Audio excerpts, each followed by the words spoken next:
भक्ति कहाँ शुरू होती है, इसलिए प्रभुपाद बता रहे हैं। हरे कृष्णा। भक्ति कहाँ शुरू होती है? जीवा से। जब कोई व्यक्ति जीवा से हरे कृष्ण महामंत्र का कीर्तन करता है तो भगवान उजागर होते हैं। निरपराध भाव से किए जाने वाले जप एवं कीर्तन की यह पूर्णता है। उस अवस्था में आप पाएंगे कि श्री कृष्ण और उनके नाम में कोई अंतर नहीं है। जब अपराध करना बंद हो जाएगा तब पता लगेगा कि कृष्ण में और उनके नाम में कोई अंतर नहीं है। कीर्तन करते समय आप अपनी जीवा पर श्री कृष्ण के नृत्य का अनुभव कर सकेंगे। यह यही निष्कर्ष है। तो हमें जप करना सीखना होगा। इसलिए शास्त्रों एवं पुराणों में 10 प्रकार के अपराधों का वर्णन है और जीव गोस्वामी के अनुसार इन अपराधों से बचना अनिवार्य है। आरंभिक अवस्था में हम शुद्ध नाम जप नहीं कर सकते, परंतु जप करते करते हम नामाभास की अवस्था तक आ सकते हैं। नामाभास प्राय शुद्ध नाम है, मतलब शुद्ध नाम जैसा ही है नामाभास भी। आभास किसे कहते हैं? जिस प्रकार सूर्योदय से पहले आपको सूर्य किरणें दिखाई नहीं देती, परंतु अंधकार छट जाता है, आप सब कुछ स्पष्ट देख पाते हैं। इसी प्रकार आरंभ में आपका जप अपराध युक्त रहेगा, परंतु यदि आप 10 अपराधों से बचते हुए नाम जप जारी रखेंगे तो धीरे धीरे वह नाम आभास हो जाएगा। श्रील हरिदास ठाकुर ने कहा कि नाम आभास से व्यक्ति की मुक्ति प्राप्त हो सकती है। एक बार रघुनाथ दास गोस्वामी के पिता एवं चाचा के कार्यालय में श्री हरिदास ठाकुर और एक ब्राह्मण के बीच तर्क वितर्क हो रहा था। उस दौरान नामाभास के विषय पर चर्चा हुई। हरिदास ठाकुर ने कहा कि मुक्ति के लिए केवल नामाभास पर्याप्त है। हरे कृष्ण के अपराध युक्त जप कीर्तन से व्यक्ति भौतिक रूप से सुखी या दुखी होता है। दुखी हो सकता है नाम जप से, लिखा है इसमें, अपराध युक्त। परंतु जब वह नामाभास के स्तर पर आ जाता है तो वह मुक्त हो जाता है, और जब वह शुद्ध नाम जप करता है तो उसे कृष्ण प्रेम की प्राप्ति होती है।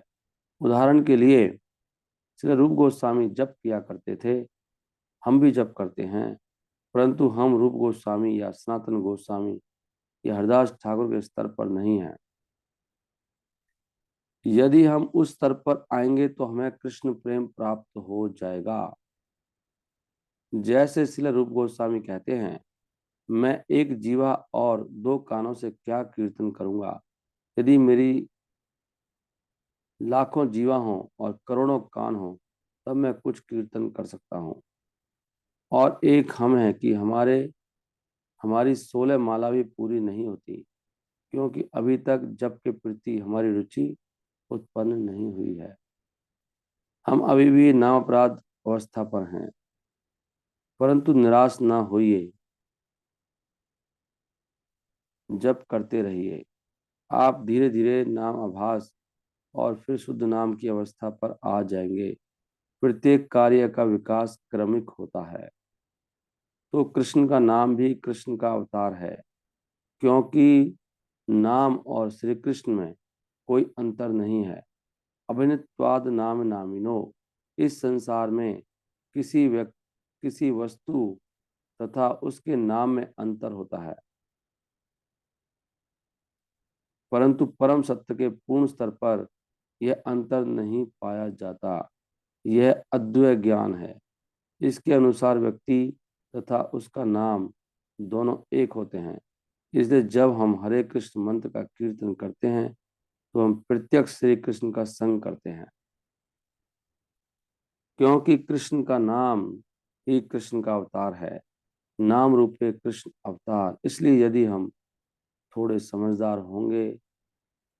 हैं होंगे, तो हमें श्री कृष्ण के नाम का अत्यंत सम्मान करना चाहिए, क्योंकि उनके नाम तथा उनमें कोई भेद नहीं है। सम्मान की बात हो रही है, सम्मान नहीं कर पाते ना ऐसे ही, कि कृष्ण होते तो कैसे महल होता, लेकिन कृष्ण का नाम का सम्मान नहीं कर पाते। मान लीजिए कि श्री कृष्ण यहाँ आए, यही बात बोलने से बात एग्जैक्टली, तुरंत हम उनका कितना सम्मान करेंगे। इसी प्रकार जब हम हरे कृष्ण मंत्र का जप या कीर्तन करते हैं, तो हमें समझना चाहिए कि श्री कृष्ण स्वयं वहाँ हैं। इसलिए कितना उत्साह से और आदर से श्री कृष्ण भगवान का नाम लेना चाहिए और कीर्तन करना चाहिए, क्योंकि वहाँ पे कृष्ण है, और वहाँ पे उदास तो हम हो ही नहीं सकते। कृष्ण आए हैं सामने, जहाँ पे कीर्तन हो रहा है, जप हो रहा है, तो हमें आभास ही नहीं है कृष्ण वहाँ पर है। इसलिए हमें अत्यंत सावधान रहना है। सावधानी से जप करने का मतलब ये भी है, सावधान रहना, कृष्ण आ गए, तथा सम्मान करना है, बिल्कुल उपेक्षा नहीं करनी है, वह अपराध है। यदि आप असावधान रहते हैं तो वह अपराध है। आपको इसे समझना होगा, इससे बचने का प्रयास करें। श्री कृष्ण अनेक प्रकार से, सावधान रहने का मतलब यह है सम्मान नहीं कर पा रहे हम, एक मतलब नहीं, वो तो है ही है कि हम कुछ भगवान का नाम ले रहे हैं और कुछ और कर रहे हैं, तो भगवान को अटेंड ही नहीं कर रहे, तो सम्मान नहीं कर पा रहे भगवान का, इसलिए बीच में बोल नहीं सकते हम। जब करते करते बीच में कुछ काम नहीं कर सकते, अपमान कर रहे हैं भगवान का, इसको अपराध कहते हैं। आपको इसे समझना होगा, इससे बचने का प्रयास करें। श्री कृष्ण अनेक प्रकार से अपनी भेंट का अवसर प्रदान करते हैं, अपने नाम, रूप, लीला, परिकर, वशिष्ठ आदि के रूप में। तो हमें अत्यंत सावधानी पूर्वक हरि नाम का सम्मान करना है। बार बार कह रहे हैं इसलिए प्रभुपाद, सम्मान करना है, सम्मान करना है, सम्मान करना है, और सचेत रहना है कि कोई अपराध ना हो, तब आपको कार्य में सफलता मिलेगी। सफलता ऐसे मिलती है, नामनो बलाद अश्य ही पाप बुद्धि। यदि कोई व्यक्ति सोचता है मैं वृंदावन में रह रहा हूँ, मैं हरे कृष्ण मन महामंत्र का जप कर रहा हूँ, यदि मैं कुछ पाप भी करता हूँ तो इससे क्या होगा, मैं पाप थोड़े ही कर रहा हूँ, थोड़ा सा पाप कर रहा हूँ बस। हाँ, थोड़ा पाप क्षमा हो जाएगा यदि उसे जानबूझकर नहीं किया गया, परंतु यदि आप जानबूझ पर प्रतिदिन पाप करते हैं तो आप दंडित होंगे। यह प्रकृति का नियम है। आप भक्त ही क्यों न हो, आपको सुधरने का अवसर दिया जाएगा, परंतु आपको दंड भी मिलेगा। इसलिए हमें सावधान रहना है। हरे कृष्ण मंत्र का जप करने का अर्थ है प्रत्यक्ष श्री कृष्ण के साथ व्यवहार करना। इसलिए अत्यंत सावधान रहो, सचेत रहो, सम्मान करो, तब आपको सफलता मिलेगी। प्रभुपाद।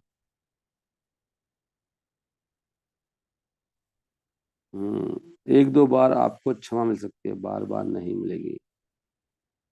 प्रभुपाद कह रहे हैं व्यक्ति को अत्यंत दृढ़ होना होगा।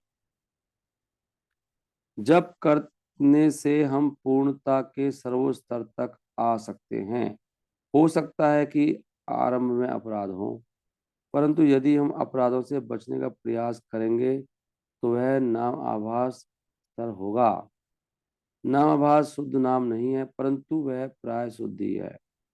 नामाभास और शुद्ध नाम, जब कोई व्यक्ति भगवान के शुद्ध नाम का जप करता है तो वह श्री कृष्ण प्रेम के स्तर पर होता है, वह सर्वोच्च अवस्था है। और नामाभास का स्तर शुद्ध नाम तथा अपराध युक्त नाम के बीच की अवस्था है। यदि कोई व्यक्ति भगवान के शुद्ध नाम का जप करता है तो वह श्री कृष्ण प्रेम के स्तर पर होता है। Very good. उस अवस्था पर आप भौतिक बंधन से मुक्त हो जाते हैं। और यदि हम अपराध युक्त नाम जप करते हैं तो हम उसी भौतिक संसार में बंधे रहते हैं। इसलिए भक्तिनाथ ठाकुर कहते हैं कि उस स्तर पर यद्यपि व्यक्ति हरे कृष्ण का जप करता है, परंतु वह वास्तव में हरे कृष्ण नहीं है। उस स्तर पर व्यक्ति का जप वैसा है जैसे कोई मशीन चल रही हो। इसलिए हमें शुद्ध जप करना है। परंतु यदि वैसा नहीं हो रहा तो हमें निराश नहीं होना है। चाहे अशुद्ध ही क्यों न हो, हमें इसका जप करना है। हो सकता है कि हम शुद्ध स्तर पर ना हो, परंतु फिर भी हमें बलात् इसका जप करना है। जिस प्रकार एक बच्चा विद्यालय में जाता है, बचपन में हमें भी विद्यालय में यह प्रशिक्षण मिला है। हमारे शिक्षक कहते, तुम 10 पन्ने हाथ से लिख कर लाओ। इसका अर्थ है कि 10 पन्ने लिखने से मेरी लिखावट सुधर जाएगी, इसलिए कम से कम 16 माला। यदि हम 16 माला भी नहीं कर रहे तो फिर हम कैसे सुधरेंगे? इसलिए दिखावा मत करो, सच्चे हृदय से गंभीर बनो, उसी की आवश्यकता है। यदि आप आध्यात्मिक जीवन का सच्चा लाभ चाहते हैं तो दिखावा मत करो।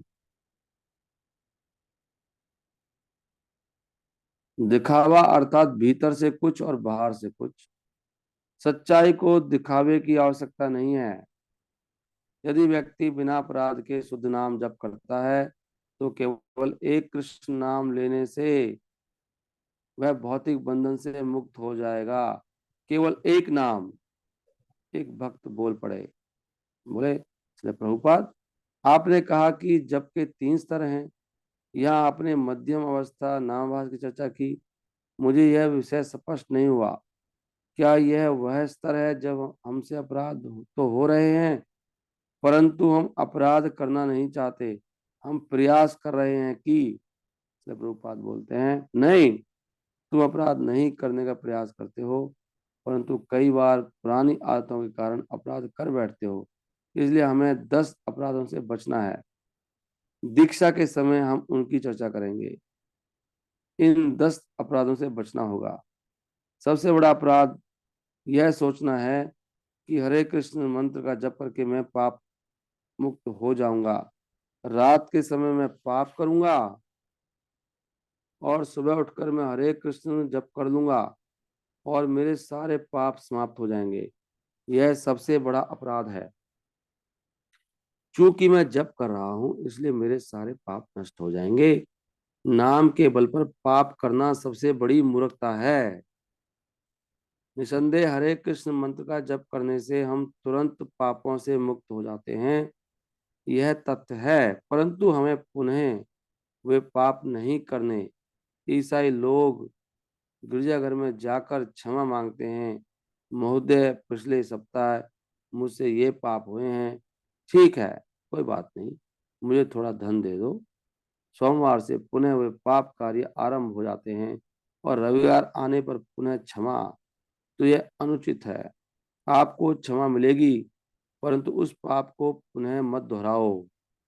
यदि आप वे पाप करते रहेंगे तो आपको दुख भोगना होगा। 1-2 बार आपको क्षमा मिल सकती है, परंतु यदि आप बार बार वह पाप करोगे तो आपको अवश्य दंड मिलेगा। व्यक्ति को अत्यंत दृढ़ होना होगा। टाइटल ये है। यदि आप गंभीर हैं तो आपको इन नियमों का पालन करना चाहिए। तत्पश्चात आप दीक्षा लें, अन्यथा स्वांग ना रचें। यह मेरा निवेदन है। व्यक्ति को अत्यंत दृढ़ होना होगा। भजन्ते माम दृढ़व्रता, आपको दृढ़व्रत होना होगा। हाँ, मुझे इसी जीवन में भगवत धाम जाना है, यह दृढ़ता है। इसमें क्या कठिनाई है? कोई कठिनाई नहीं। हरे कृष्ण मंत्र का जप करो। आप माला ले रहे हैं, 16 माला जप करें। इसे करने में 2-3 घंटे लगते हैं। आपके पास 24 घंटे हैं। यदि आप 23 घंटे सोना चाहते हैं तो वह अलग बात है। आपको अपनी नींद को घटाना होगा। यदि आपका 16 माला जप नहीं हुआ है तो उस दिन आप सोए नहीं, खाए नहीं।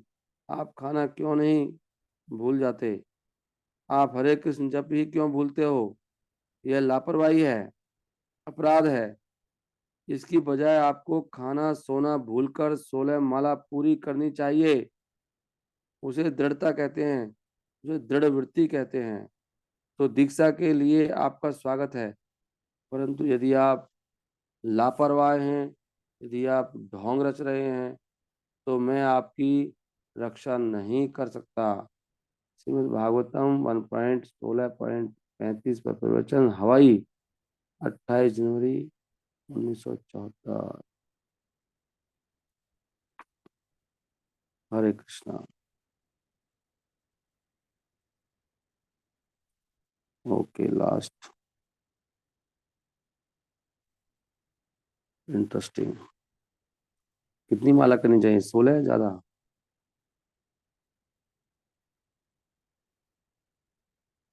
केवल 25 माला ही क्यों?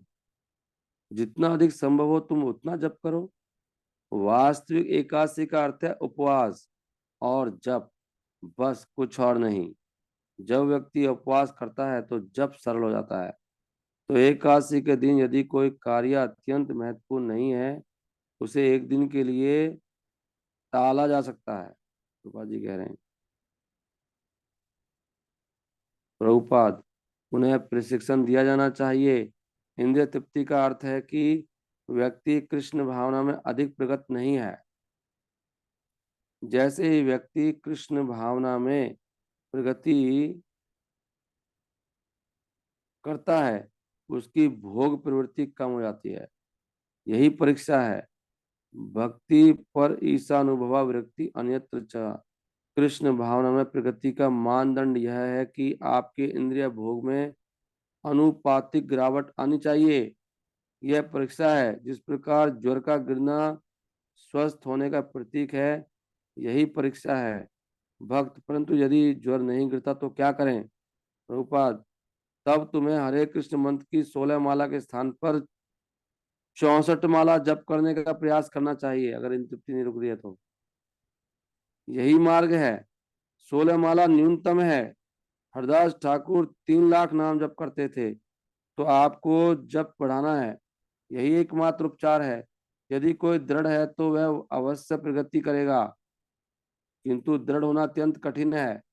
यह दृढ़ता होनी चाहिए कि मैं पूर्ण कृष्णा भावना भावित बनकर रहूंगा। दृढ़ वृत्ता। संन्यास बनाए रखना अत्यंत कठिन है और तुम अभी युवा हो, परंतु यदि तुम श्री कृष्ण में पूर्ण विश्वास रखोगे तो माया तुम्हारा स्पर्श नहीं कर सकेगी। देवी ऐसा गुणमयी मम माया दुरत्या।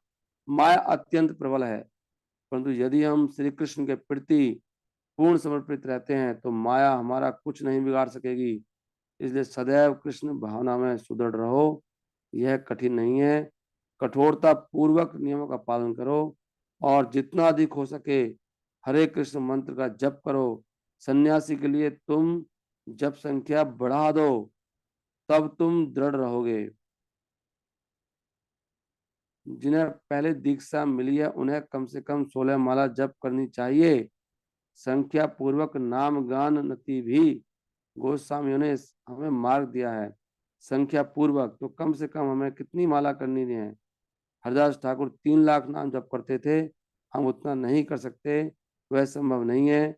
इसलिए हमने कम से कम 16 माला की संख्या निर्धारित की है। जिन्होंने दीक्षा ली है उन्हें कम से कम 16 माला करनी चाहिए। यदि वे इसे बढ़ा सकें तो बहुत अच्छा है, परंतु इससे कम नहीं। संख्या पूर्वक नाम गान अति भी। लास्ट भक्त क्वेश्चन पूछने से प्रभुपाद से, जब करते समय हमें समझ नहीं आता कि हमारा जप अच्छा हो रहा है या नहीं। प्रभुपाद, तुम्हें पता होना चाहिए। भक्त, परंतु कैसे? प्रभुपाद, तुम्हारे पास माला है ना? ब्रह्मानंद, इनके कहने का आशय है कि माला पर जप करते समय हमें कैसे समझ में आएगा कि हमारा जप अच्छा हो रहा है, हम ध्यान पूर्वक गंभीरता पूर्वक जप कर रहे हैं। प्रभुपाद कहते हैं सबसे पहले हमें समझना होगा कि अच्छा जप होता क्या है। जब तक हमें पता नहीं होगा कि अच्छा जप किसे कहते हैं, हम अपने जप की गुणवत्ता को नहीं समझ पाएंगे। इसके लिए आपको गुरु तथा शास्त्रों के निर्देशों का पालन करना होगा। जब आपका जप अच्छा होगा तो आपको यह बताने की आवश्यकता नहीं पड़ेगी कि अच्छी तरह जप करो। आपके चित्त में जप की प्रति सहज रुचि होगी। उस समय आप सोचेंगे केवल 16 माला ही क्यों, 16,000 माला क्यों नहीं। यह अच्छे जप की पहचान है।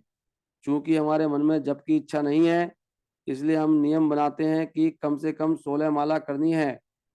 परंतु जब आप अच्छे जप के स्तर पर आएंगे तो 16 माला ही क्यों, 16,000 क्यों नहीं, यह विचार करोगे। यह स्वतः होगा। हरदास ठाकुर का उदाहरण है, ले लें। वे जप करने के लिए बाध्य नहीं थे। यहाँ तक कि श्री चैतन्य महाप्रभु ने उनसे कहा, अब तुम बूढ़े हो गए हो, जब संख्या कम कर दो। उन्होंने मना कर दिया, नहीं, जीवन के अंत तक मैं जप करता रहूंगा। यह अच्छा जप है। क्या जप करते समय आपके मन में विचार आता है कि मैं बस जप करूंगा और कुछ नहीं? तो यह पहचान है। इस समय आप बलपूर्वक जप कर रहे हो। अच्छे जप का प्रश्न ही नहीं उठता। तो भाजी कह रहे हैं ये क्वेश्चन क्यों कर रहा है, जब अच्छा हो रहा है कि नहीं। जब तुम अच्छा कर ही नहीं सकते अभी।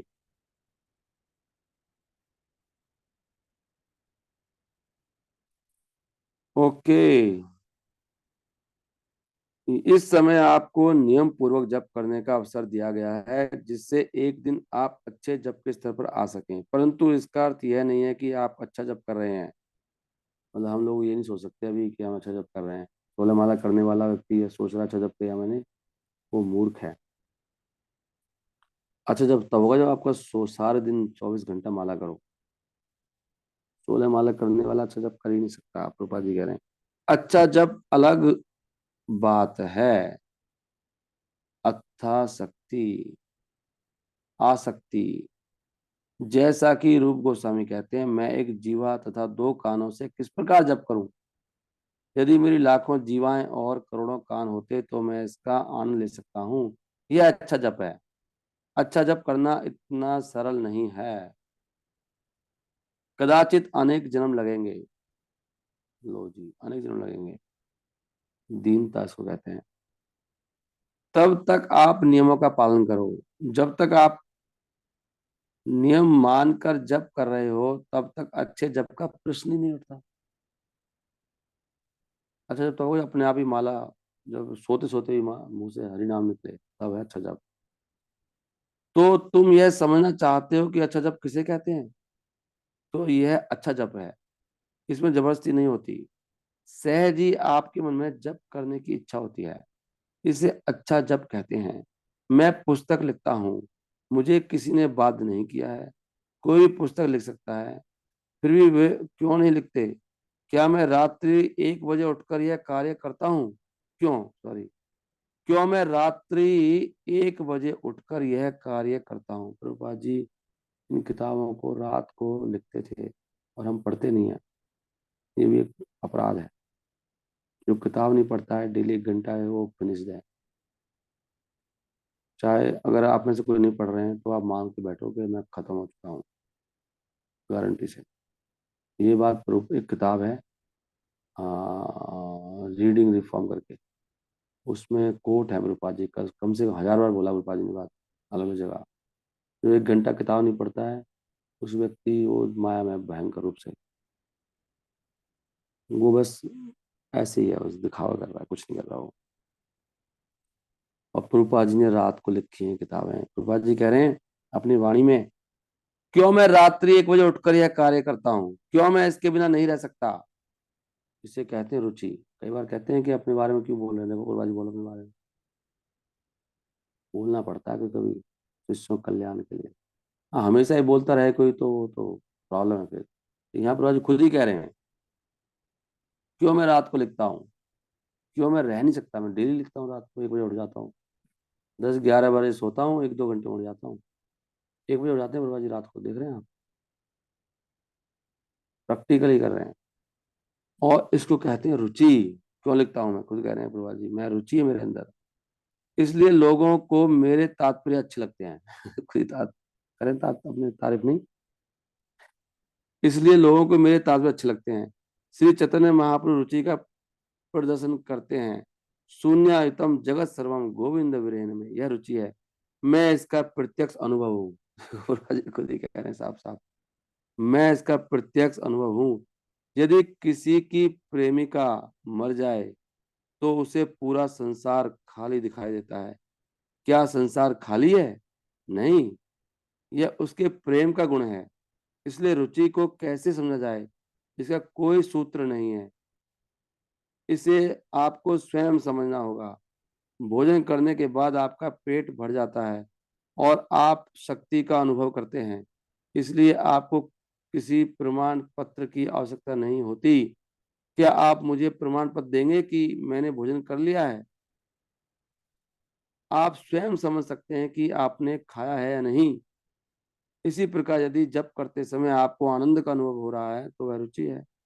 रुचि में बल नहीं होता। जप करो, नहीं तो यहाँ से चले जाओ। क्या है? इसमें रुचि नहीं है।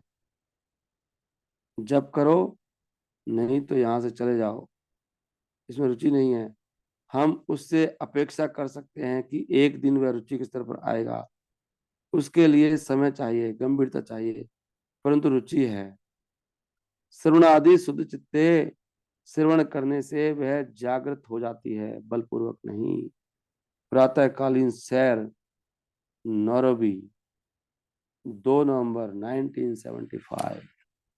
ओके, समय हो गया। Thank you very much. एक लास्ट लोकनाथ महाराज पूछ रहे हैं।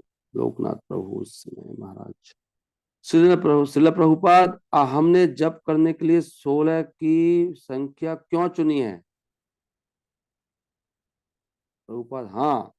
लोकनाथ, क्यों, इससे कम या अधिक नहीं? प्रभुपाद, हमने 16 की संख्या निर्धारित की है और हम कहते हैं कम से कम 16 माला, कम से कम 16 माला। लोकनाथ बोलते हैं, परंतु 16 ही क्यों? प्रभुपाद, यदि तुम चाहो तो 16,000 भी कर सकते हो। 16 तो कम से कम है, परंतु यदि तुम 16,000 माला करते हो तो बहुत अच्छा है। हमारे पास बहुत कार्य हैं, परंतु फिर भी हम कहते हैं मेरे पास करने के लिए कुछ नहीं है। ये हमारा दुर्भाग्य है। हरे कृष्ण। जय।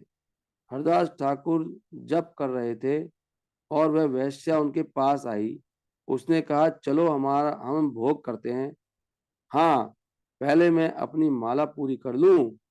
हमारे पास कितने कार्य हैं, फिर भी हम कहते हैं कोई कार्य नहीं है। उन्होंने एक सुंदर युवती से संभोग करने से मना कर दिया क्योंकि उनके पास कार्य था।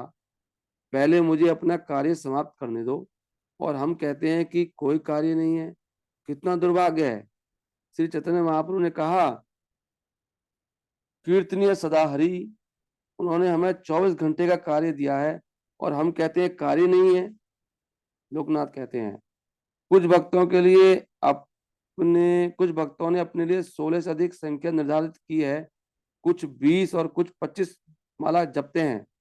प्रभुपाद, हाँ, जब बढ़ाना चाहिए। लोकनाथ, तो क्या ये हमारे, प्रभुपाद बोल पड़े, परंतु इससे कम मत करो। इस संख्या को घटाओ मत, बढ़ाओ। इसलिए हमने कम से कम 16 माला निर्धारित की है। लोकनाथ, आपने कम से कम 16 माला निर्धारित की है, परंतु कुछ भक्तों ने अपने लिए कम से कम 20 माला निर्धारित की है। प्रभुपाद, तो कौन मना करता है? कौन कहता है इतना जप मत करो? लोकनाथ, अर्थात वे जप कर सकते हैं। प्रभुपाद, हाँ, यही तो चाहिए, परंतु चूंकि तुम अधिक जप नहीं कर सकते, इसलिए हमने कम से कम 16 का निर्धारण किया है। संख्यात का अर्थ है वृत्त, संख्या की शक्ति। असंख्यात का अर्थ है जिसकी सीमा ना हो। प्रातःकालीन सैर, मुंबई, 10 नवंबर 1975। तो प्रभुपाद जी कह रहे हैं कि हमारे पास 24 घंटे का कार्य क्या है? जप करना। कोई भक्त ये ना सोचे कि काम नहीं है। जब भी कुछ नहीं है तो माला करते रहो। 16 तो कम से कम है। हम लोग नहीं कर रहे ना इसे। ओके, हरे कृष्णा, श्रील प्रभुपाद की जय। अच्छी किताब है ये किताब डेली पढ़नी चाहिए सबको। इसमें सब सारा पढ़ लेंगे तो बहुत कुछ मिलेगा। इसमें प्रवचनों से लिया है, खाली ग्रंथों से नहीं लिया। शायर बातों में से भी लिया है, लेटर्स में से लिया होगा, सब जगह से ले रखा है हरिनाम के बारे में। अभी सब जप करेंगे मिलके। आप सब भक्तों से मेरी प्रार्थना है कि जप में भाग लेने का प्रयास करो, क्योंकि जप ही सार है। 24 घंटे जप ही करने की बात हो रही है। तो मैं देखता हूँ कि ज़्यादातर भक्त जप में नहीं आते हैं, मैक्सिमम। ये अच्छी बात नहीं है। जब भक्तों के साथ करना चाहिए, उत्साह बढ़ाना चाहिए सबका। इन्हीं से पता लगता है कि हम कितने नम्र हैं। ये अहंकार है अकेले में जप करना। भक्तों के साथ जप करने का प्रयास करो, और हमारी गलतियां पता लगेंगी। नहीं, जब करेंगे तो कोई बताएगा, प्रभु जी आप ऐसे जब कर रहे हो, ऐसे जब कर रहे हो। तो जब हम इकट्ठे जब कर ही रहे हैं, तो मैंने हिज ग्रेस कृष्ण से पूछा था कि कुछ लोग कह रहे थे उन्हें जब नहीं करना चाहिए। किसी और ग्रुप से आया था ऐसे, जूम अगर आप अकेले में शांति से करना चाहिए। तो मैंने पूछा था, गुरु जी हम लोग जब करते हैं ऑनलाइन सब। अरे बहुत अच्छी बात है, इकट्ठे जब करो। अगर कर सकते हैं तो बहुत ही अच्छी बात है। तो सब जब में भाग लेने का प्रयास करना चाहिए। अकेले अकेले भाग कभी तो जब करते हो ना आप लोग। पहले बात तो यह है, सोचे जब करना चाहिए। मुझे भी कुछ सेवा होती है सुबह, तो मैं फिर आ जाता हूँ दोबारा। तो कैसे भी करके अपनी सेवा करके आ जाओ। अभी कुछ एक दो माला कर लो, फिर कुछ फिर दोबारा ज्वाइन कर लो। लेकिन कोशिश करो कि भक्तों के साथ ही करो जब, अगर पॉसिबल है तो। अगर नहीं कर सकते तो कम से कम 4 माला तो करो। कुछ तो योगदान दो कि हाँ भाई हम भी आपके साथ जब करते हैं। किसी को दिक्कत है कुछ, तो कुछ भक्तों को उत्साह बढ़ाइए। और मैं आजकल देख रहा हूँ कि कोई सुबह जब करते ही नहीं, आजकल ज्वाइन नहीं करते। पहले वो साध्या माता जी छोड़ते जब करती थी, वो ढीली पड़ गई फिलहाल। करना चाहिए, अपना उत्साह को नीचे नहीं करना चाहिए। संकल्प प्रभा जी कह रहे हैं ना, संकल्प को अच्छी कोई चीज पकड़ लिया, उसको दोबारा शुरू कर दो, छोड़ दी तो अच्छी बात है। पहले वो एक माता जी आती थी, साधना माता जी, सुबह उठ के जब करती थी। अभी उनको जगाना पड़ता है। फोन करता हूँ तो आ जाती हैं। नहीं, तो सबको जब करना चाहिए। अगर सबके साथ जब करेंगे तो जिंदगी सुधरेगी, नहीं तो सुखी दुखी रहेंगे हमेशा ही। नामाभास कभी होगा नहीं। जब से ही बात बनेगी। जब के बिना ना अध्ययन काम करेगा, ना कीर्तन काम करेगा, ना बुक डिस्ट्रीब्यूशन, ना मंदिर, ना कोई आरती। आधार जप है, उसके बाद जप को फिर सही करने के लिए बाकी चीज चाहिए। ऐसे सिस्टम है। लेकिन सबसे ज्यादा महत्वपूर्ण सारी चीजों में जप है। कीर्तन, जप करना कीर्तन भी है। क्योंकि ये नौ में कोई जप नहीं आ रहा अलग से, नौ में श्रवण कीर्तन है, कीर्तन में जप भी आता है। तार मध्य सर्वश्रेष्ठ है नाम संकीर्तन। ये भी कीर्तन है, जप करना जोर जोर से। यही सर्वश्रेष्ठ है। और इस जप के बिना तो कीर्तन बिल्कुल ही काम नहीं करेगा, वो तो सहज ही हो जाएगा कीर्तन। इसलिए जप पे फोकस करो सब भक्त। और हमेशा जप करने की आदत बनानी चाहिए, हमेशा ही। जब भी आप फ्री हैं तो जप करना शुरू कर दो। गप्पे मत मारो, इधर बात मत करो। ये कह रहे हैं मेरे पास 24 घंटे का कार्य दिया ना मैं, जप करना 24 घंटे का काम है। ये खाली 2 घंटे का काम नहीं है। वो तो उनके लिए हो ही नहीं रहा, उनसे होता ही नहीं है बिल्कुल ही। बिल्कुल मन नहीं। जब कर सकते हैं तो करते रहना चाहिए। जब जब से ज्यादा फायदा होगा। इसलिए मेरे आपसे हाथ जोड़ के प्रार्थना है सब भक्तों से कि उत्साह बढ़ाइए। इस जप का एक अभियान शुरू करें, सब लोग मिलकर इकट्ठे जप करो। शिल प्रभुपाद की जय। सही भक्तों की जय। निताई गौर प्रेमानंदे हरि हरि।